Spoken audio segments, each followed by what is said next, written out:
You're watching Clear Cut. Welcome back. I'm Michelle McCory.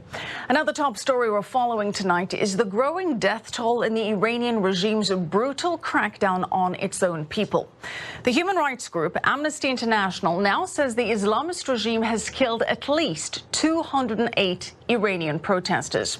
The protests flared up on November 15th when the regime raised gasoline prices nationwide. Amnesty says the resulting crackdown on the protests is the worst violence Iran has seen since the Islamist revolution in 1979. But that is not all. Amnesty International also says that when regime forces return the bodies of killed protesters to their families, the soldiers and police are demanding that those families pay for the cost of the bullets used to kill their relatives. But Iran's foreign minister, Javad Zarif, is trying to change the focus to sanctions.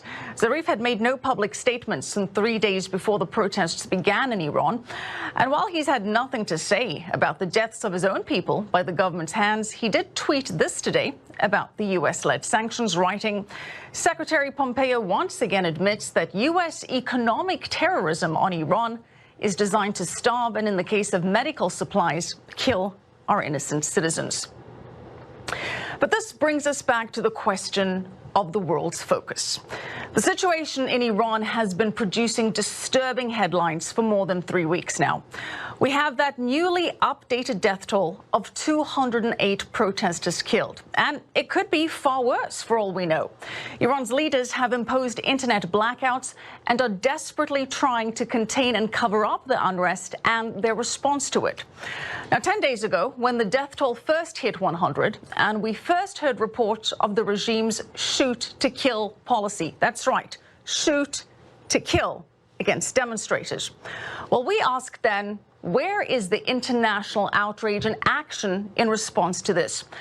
And that question remains. How is the world responding to these reports of protesters brutally attacked and killed?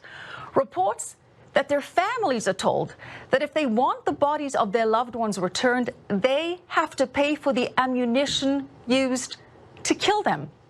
It's sickeningly absurd. Well, now the EU has issued some statements of concern and condemnation, but that's about it.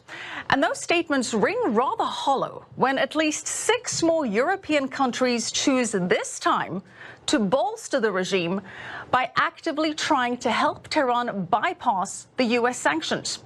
Just this Friday, Finland, Belgium, Denmark, Netherlands, Norway and Sweden joined Instex. That's the EU financial mechanism set up to facilitate trade with Iran despite US sanctions. While the people of the Middle East bravely stand up to Iran and its henchmen, here's the absurd thing. While all of this is happening, countries in Europe are working to bypass US sanctions against Iran.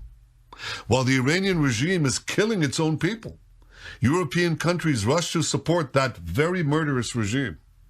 While Iran bombs Saudi Arabia's oil installations, while Iran rushes to enrich uranium for nuclear weapons, European countries rush to appease Iran with even more concessions. Well, as for the UN, yes, it has called for restraint. But the UN remains much more focused on its obsessive criticism and condemnation of Israel.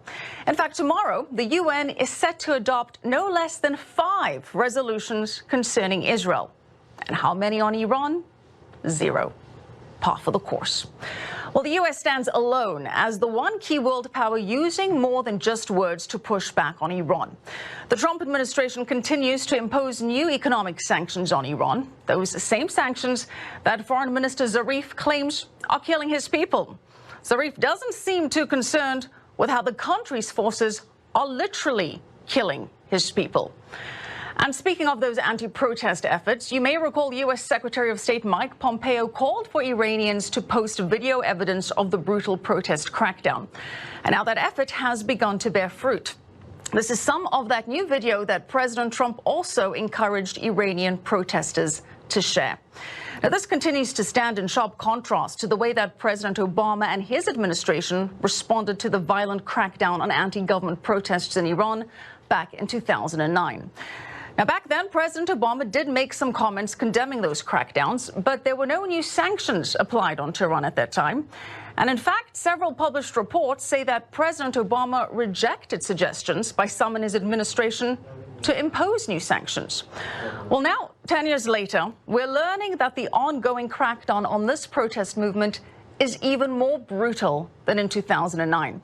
In fact, experts now say this is the greatest unrest in the country since the Islamic Revolution put this regime in power in 1979. Thus, the U.S. and the world are getting a rare second chance to respond more forcibly to the brutality. And there is plenty of brutality for Europe and the world to criticize, like Iran's systemic jailing and executing of gay people, its jailing and executing of Muslim converts to Christianity, and of course its disturbing return to its nuclear program, which evidence is confirming wasn't really abandoned in the first place. And this all comes just as Iran is ramping up its violent attacks on its Middle Eastern neighbors via its proxy terror groups.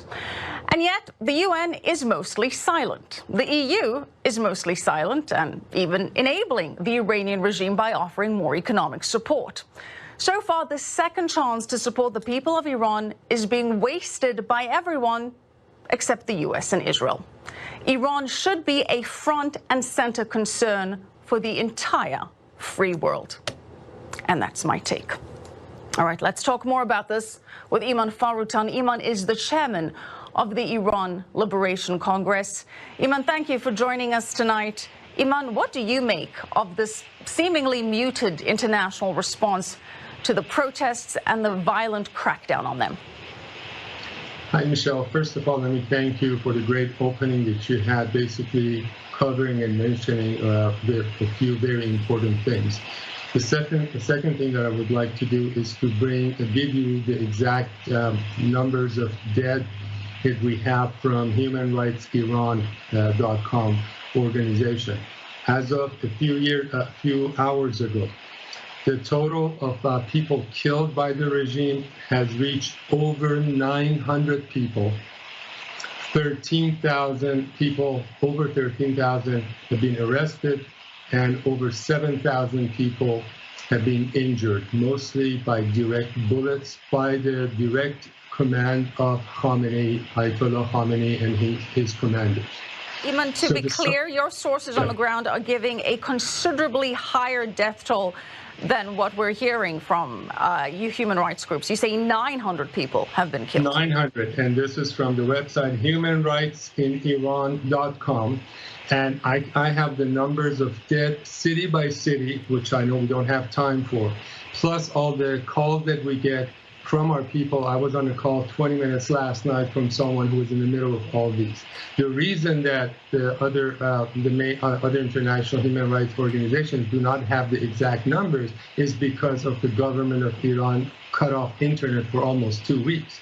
All the VPNs, all the internets, all the satellite TVs that we broadcast to, they were scrambling those. So now that, as of yesterday, slowly the internet is open, I promise you that these numbers are going to skyrocket. So, like you mentioned, they've been shooting at poor people that, these are the taxi drivers, these are the truck drivers, these are the people that the cost of gasoline going up directly impacts their livelihood for their family and themselves. As gas prices go up, so does just about every other prices.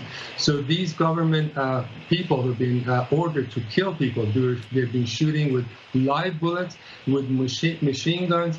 Shar, you may have heard about this city in the southern part of Iran. People were basically only having a civil disobedience by sitting on the front floor of the streets, basically asking for, how we're going to live. The government comes with tanks, with troops. They start shooting people. Some of the people run through the marshes over there, and the government people actually start shooting with machine guns. We have videos that you probably cannot show on I-24. Body after body with bullets in their heads, in their backs, 2-year-olds, 4-year-olds, 8-year-olds, 70 years old. There is this genocide going on inside Iran. Okay. And not only that the world is not really listening and paying attention, and as you mentioned, yesterday, 6 or 7 EU companies come and say, if Iran does this, then we're actually going to support this financially. That's absurd. That's against human rights.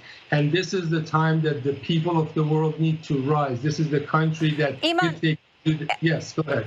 Iman, the Iranian regime is saying that it is in fact the U.S. sanctions that are killing the people of Iran, that they wouldn't have had to raise gas prices and prompt this kind of response if it wasn't for the sanctions, that it's the sanctions that are causing this unrest. What do you say to that? I say to them that the U.S. sanctions have only been into effect at most for 24 months, between a year and 2 years. This government had failed its people for the last 40 years, 4 decades, last 40 years. Every day you hear about billions of dollars, not millions, billions of dollars that have been stolen by the people in the regime, that they do not take care of their people. So the gas prices was, even though it probably was a result of Iran not being able to sell its gas, but it's only an excuse. If the people of Iran were satisfied with their government, just about in every aspect, this would not have happened. People are not at this point complaining about gas prices, so that was a trigger, but it's actually the situation of Iran, especially economically, of course. Iman, we appreciate the update. We will check in with you again very soon. Thank you so much, Iman Foroutan. Thank you so much for covering this story. All right.